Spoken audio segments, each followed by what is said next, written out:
Beleza, pessoal? Aqui é Flávio Dar de novo nas nossas dicas de contagem regressiva do projeto Exame de Ordem do Gran Cursos Online. Nós já tivemos uma dica falando sobre a possibilidade de compensar ou não as circunstâncias agravantes e atenuantes, falando sobre confissão e reincidência. Vamos para a segunda dica. Dica que cai muito em prova da OAB, reincidência.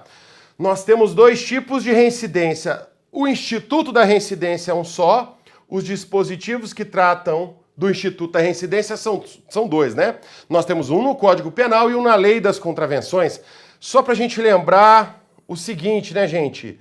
Ó, se o cidadão cometeu um crime, crime de número 1, depois cometeu outro crime, crime de número 2, ele não é reincidente. Se o cidadão foi condenado, agora condenação tracinho, condenação em relação ao crime de número 1, e depois ele é condenado de novo, ele ainda também não é reincidente. A reincidência não é uma relação direta entre dois crimes, a reincidência não é uma relação direta entre duas condenações. Se houver agora, por exemplo, o trânsito em julgado da condenação 1 aqui, e aqui ele cometeu outro crime, aí ele é reincidente. Então a reincidência é quando o cidadão comete um crime, quando contra ele pesa uma condenação anterior com trânsito em julgado. Não vou entrar em detalhes aqui do artigo 64, porque a dica não fala sobre isso. Vamos ver como é que funciona, tá, a reincidência no Código Penal e na Lei das Contravenções. Olha o Código Penal, artigo 63. Verifica se a reincidência é quando a gente comete novo crime. Depois de transitar em julgado a sentença que no país ou no estrangeiro tenha condenado por crime anterior. Então eu já sei que o artigo 63 fala, olha, praticou um crime, foi condenado, condenação, transitou em julgado. Praticou outro crime, pronto, reincidente. Vamos ver o que fala o artigo 7º das leis das contravenções penais. Verifica se a reincidência é quando a gente pratica uma contravenção, depois de passar em julgado, sentença que tenha condenado o Brasil no estrangeiro por qualquer crime ou contravenção. Então, o artigo 7º fala de duas situações, ó. Fala dessa situação aqui, ele praticou crime, foi condenado, transitou em julgado, e depois contravenção. Ou ele praticou contravenção e depois contravenção. A combinação dos dois dispositivos é essa. E você deve reparar que está faltando uma possibilidade. Qual a possibilidade que está faltando aqui, gente? A possibilidade do cidadão praticar uma contravenção e depois um crime.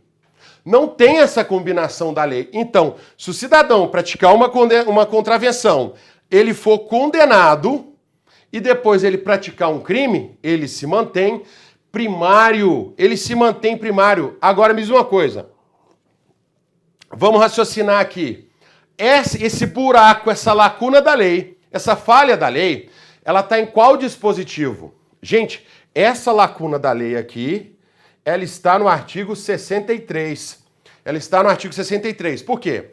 O artigo 7º, ele está falando de contravenção, não é? É. Ele está falando da reincidência, não é? É. Então ele está falando do segundo crime, não é? É. Ele previu, ó, contravenção. Ele previu todas as possibilidades. Agora o artigo 63 está falando de crime, não tá? Tá. Tá falando de reincidência, não tá? Tá. Então está falando do segundo crime. Ele só previu a possibilidade da condenação anterior ter sido por crime. Então, só para orientar vocês, a lacuna está no artigo 63. Agora, olha esse quadrinho aqui. Ah, Flávio, você está só repetindo o quadrinho que você fez no slide anterior. Não estou, não. Não estou, não, porque a gente tem mais um detalhe aqui, ó. Crime, reincidente. Crime, contravenção, reincidente. Contravenção, reincidente. Contravenção, crime, aí a gente viu, não gera reincidência. Agora presta atenção no seguinte, se a contravenção for no exterior, seja crime ou seja contravenção, não existe a reincidência. Por quê? Senhores, olha o artigo 2º da Lei das Contravenções. A lei brasileira só é aplicável à contravenção praticada no território nacional. Ou seja, a contravenção praticada no estrangeiro, ela não nos interessa.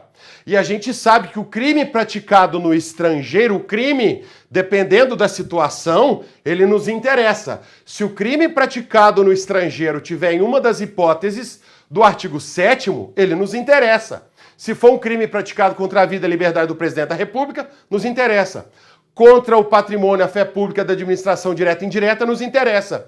Crime funcional nos interessa. Genocídio nos interessa. Praticado por brasileiro nos interessa. Praticado contra brasileiro nos interessa.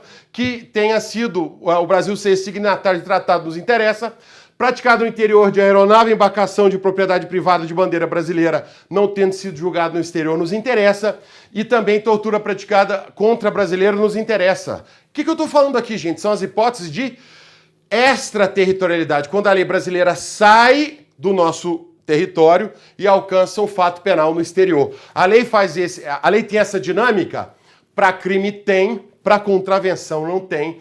Por isso vocês têm que lembrar desses dois. Olha só, um buraco aqui é culpa do Código Penal.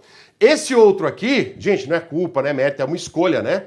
Esse outro aqui é uma lacuna, aliás, é uma escolha legislativa, fica melhor, da lei das contravenções. Então, senhores, se o cidadão praticou contravenção no estrangeiro, depois ele pode praticar crime, porque, contravenção, aqui, ó, as duas hipóteses aqui, contravenção e depois contravenção, essa aqui, ó, contravenção e depois contravenção, ele é reincidente, não é? Mas olha o que eu coloquei aqui, ó. Contravenção anterior no Brasil. É claro que essa nova também vai ser no Brasil, né? Então, preste atenção nesses dois detalhes. Nessa primeira possibilidade de contravenção depois crime e na situação da contravenção ter sido praticada no exterior. Boa sorte para os senhores.